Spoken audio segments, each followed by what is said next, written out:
Want to see how to build a super simple workbench? It was time for me to upgrade mine, so watch this video. First, I'm doing 2x4s and 4x4s. Whatever size table you're working on, after you cut everything to length, it's time to start putting the frames together. Now, making sure they're all evenly spaced, I'm pre-drilling the holes and then drilling them in with velocity screws. And depending on the size of table that you want, that's how many frames you're gonna need.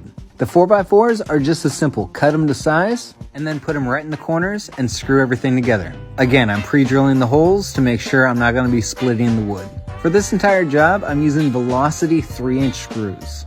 I'm installing this upside down because I want my middle shelf to be a perfect height for all my stack out boxes. And I'm using the 4x4 blocks as my spacers. And this is a great idea for anything that you're planning on measuring out. It's pretty much rinse and repeat after that, using a level to, well, make sure everything's level. After I got the top and the middle shelf down, now it's time to flip it over and put the bottom shelf on. Again, to me, this is by far the easiest way to put this entire thing together. Again, it's a rinse and repeat process with the bottom as well, but once you get the whole bottom secure, you're going to be flipping it over and it's time to put the casters on. For the casters, I went with 6 3-inch swivel casters. 2 on each of the ends and 2 right in the center. Doing this, it's definitely going to balance out the load and it's not going to sag over time. These casters didn't come with any hardware, so again, I'm using Velocity 3-inch screws on this. So now it's time to put the actual plywood down for the shelves themselves. Once you get your corners cut out, it's time to disassemble your work table and then put it all back together again. Was it tedious? Yeah, but it was definitely well worth it.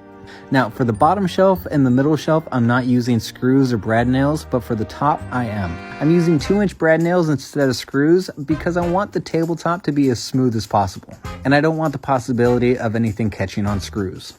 Now, for the biggest lifesaver of all, now to protect my tabletop, I'm going to be installing a paper roll, and this is going to protect it from any paint, stains, or glue ups I'm going to be using. And just like that, folks, it's finally done. I definitely recommend something like this if you're planning on making your very first workbench. It's not flashy, but it definitely gets the job done. So if this video helps, drop a like and also stitch me in a video of you making your own. I would love to see it.